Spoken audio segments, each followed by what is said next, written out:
ફરી જીવી જાણ ભાગ 69 પહેરેદાર હિતિનભાઈ અને નરેનભાઈ કામની વાતો કરી રહ્યા હતા. હંસાબેન અને સંગીતાબેન પણ વાતોમાં મશગુલ હતા. ત્યાં જ નંદિની પ્રવેશી. એ સમય પહેલા આવી ગઈ હતી. કાળા રંગના એ ટી શર્ટમાં નંદિની વધારે જ સુંદર લાગતી હતી ને એ ડગમગાયેલા વિશ્વાસ સાથે આગળ વધી રહી હતી. હંસાબેન હર્ષ સાથે પોતાની જગ્યાએથી ઊભા થઈ નંદિનીને ભેટી પડ્યા. કેમ છે તને? નંદિની આંખમાં આવતા આંસુને રોક્યા. તે ભાવુક નહોતી બનવા માંગતી. એ પરિવારે જેને નંદિનીએ નિસ્વાર્થ પ્રેમ આપ્યો હતો તેની કિંમત આંસુથી ચૂકવાઈ જાય એટલી નહોતી. નંદિનીએ સંગીતાબેન તરફ આગળ વધી. આંટી? નંદિનીએ સ્મિત વેર્યું. સંગીતાબેનના ચહેરા પર રહેલો નારાજગીનો એ ભાવ નંદિની વાંચી શકતી હતી. નરેનભાઈએ નંદિનીના માથા પર હાથ ફેરવતા કહ્યું, હંમેશા હસતી રહેજે બેટા. નંદિની નરેનભાઈને સમજાવવા પ્રયત્ન કરી રહી. વર્ષો બાદ પાછી ફરી રહી હતી. પણ સામે ઊભેલા નરેનભાઈ કોઈ બદલાવ વિના, પહેલાની જેમ જ, કોઈ પણ પ્રશ્ન વિના માત્ર આશીર્વાદ જ આપી રહ્યા હતા. કેમ છે અંકલ તમને? નંદિનીએ પૂછ્યું. બધું જ બરાબર, નરેનભાઈએ સરળતાથી જવાબ આપ્યો. હું કિચનમાં ચેક કરીને આવું. ડિનરમાં શું બની રહ્યું છે? નંદિનીએ કહ્યું અને એ રસોઈ ઘર તરફ વળી. વાહ, હવે નંદિનીમાં અંજના દેખાય છે. હંસાબેને હિતેનભાઈને ખુશ થઈ કહ્યું. હા, ઘણી મેચ્યોર થઈ ગઈ છે નંદિની. તેની જીદ તો ગાયબ જ થઈ ગઈ છે. વાતો માનતી થઈ ગઈ છે. હિતેનભાઈએ પણ હરખાતા કહ્યું. માણસ કંઈ હાસિલ કરી લે ને તો તેની જીદ આપોઆપ જ ગાયબ થઈ જાય છે. હંસાબેન સહેજતાથી બોલી ગયા. મતલબ? હિતેનભાઈએ આશ્ચર્યથી પૂછ્યું. કામયાબીના જે શિખર પર એ છે ત્યાં તેનું નમ્ર બનવું સ્વાભાવિક જ છે. નંદિની તો પુસ્તક પ્રેમી છે. તે જાણે છે માણસ જેટલો ઊંચો જાય તેટલું જ તેનું જમીન સાથે જોડાઈ રહેવું જરૂરી હોય છે. હંસાબેન કહી રહ્યા હતા. જ્યારે નરેનભાઈ, સંગીતાબેન અને હિતેનભાઈ, જે નંદિનીના પિતા હતા છતાં અજાણ હતા, તે માત્ર સાંભળી રહ્યા હતા. સનરાઈઝ હોટેલ ખૂબ વિશાળ છે. તેની માલિક તરીકે નંદિનીનું મેનેજમેન્ટ વખાણવા લાયક છે. તેને થોડા વર્ષો પહેલા તે હોટેલની બાજુમાં જ બેસ્ટ આર્કિટેક્ટ સાથે આલિશાન રિસોર્ટ પણ ઊભું કર્યું છે. તે સિવાય તે કેટલીય કંપનીઓમાં ઇન્વેસ્ટ પણ છે. મેં તો આર્ટિકલ વાંચ્યો ત્યારે મને જાણ થઈ. હંસાબેન આગળ કંઈ કહે તે પહેલા જ સંગીતાબેન બોલ્યા. તમે આપણી નંદિનીની જ વાત કરી રહ્યા છો ને? હા, આપણી જ નંદિની. હિતેનભાઈ, તમે જ કહો ને, મેં કંઈ ખોટું કહ્યું? હંસાબેને પૂછ્યું. પણ પોતાની કામયાબ દીકરીની સફળતાથી અજાણ હિતેનભાઈ શું કહે? તમે વાત કરો, હું આવ્યો, હિતેનભાઈએ કહ્યું અને એ જતા રહ્યા. મોટા ભાભી, તમે નંદિની વિશે જાણતા હતા? તમે આની પહેલા તો મને આ વિશે વાત જ ના કરી. સંગીતાબેને હંસાબેનને પૂછ્યું. અરે, છેલ્લી વખત હું કાર્તિકને તેના જન્મદિવસ પર મળવા આવી ત્યારે તો હું પણ અજાણ હતી. પણ મેં હમણાં જ બિઝનેસ મેગેઝિનમાં આર્ટિકલ વાંચ્યો ત્યારે મને જાણ થઈ. અને આ વખતે આવી તો તે મને જણાવ્યું કે નંદિની પાછી ઘરે આવી ગઈ છે. તો મને થયું તમે બધા જાણતા હશો. હંસાબેન પોતાની જાણકારી મુજબ જ કહી રહ્યા. કાર્તિક નંદિનીની કાર જોતા જ ખુશ થઈ ગયો. ખુશ થતા જ એ ઘરમાં પ્રવેશ્યો. હંસાબેનને જોતા જ કાર્તિક તેને ભેટી પડ્યો. કેટલા મહિનાઓ બાદ તને જોઉં છું માં. પપ્પા કેમ ના આવ્યા? તે અને તેનું કામ તું જાણે જ છે ને, હંસાબેને હસીને કહ્યું. કાર્તિક, હવે 3 વર્ષ જ છે, પછી મોટા ભાઈ જશે ક્યાં? આપણી સાથે રહેવું જ પડશે તેમને. નરેનભાઈએ મસ્તી કરી. Right dead. કાર્તિક પણ નરેનભાઈની મસ્તીમાં જોડાયો. કાર્તિકની આંખો ક્યારની નંદિનીને શોધી રહી હતી.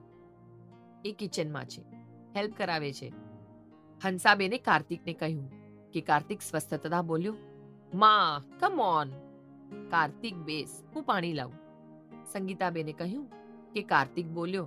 અરે મોમ, હું પાણી પીને આવું છું, તમે વાત કરો.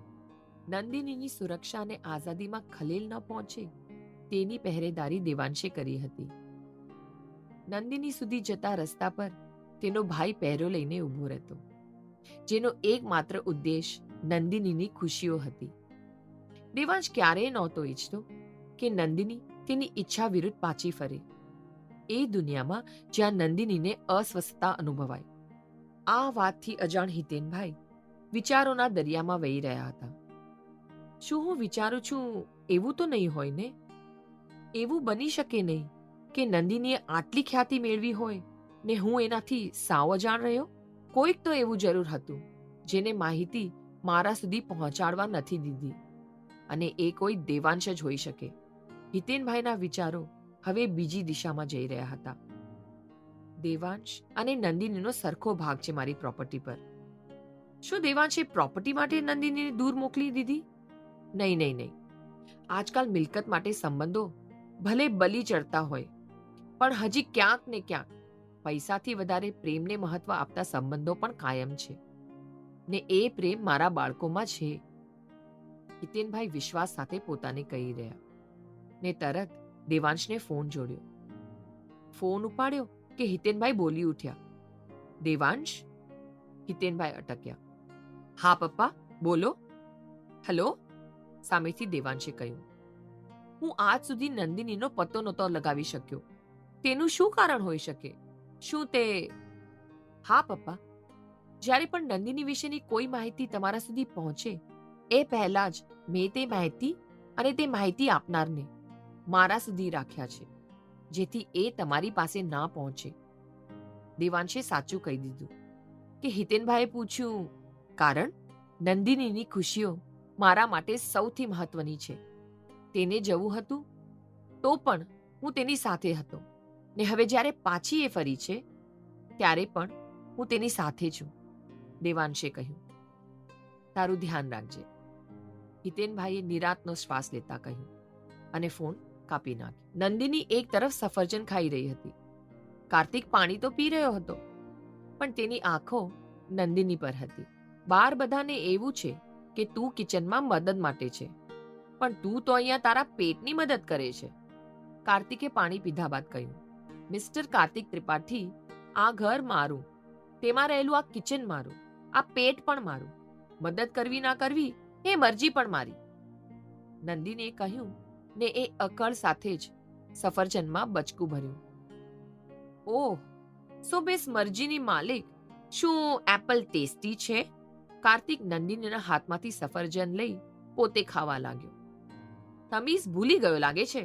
સફરજન હું ખાઈ રહી હતી. આપ પાછું મને. નંદિનીએ કાર્તિક સામે હાથ લંબાવ્યો. પાછું તો નહીં મળે, કાર્તિકે કહ્યું, અને તેણે ફરી સફરજનમાંથી બટકું ભર્યું.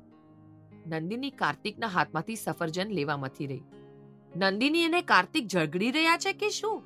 હિતેનભાઈએ આવીને સોફા પર બેસતા કહ્યું. હા, લાગે તો એવું જ છે. બાકી હમણાં જ આપણે તેની કામયાબીની વાતો કરતા હતા. નરેનભાઈએ હસીને કહ્યું.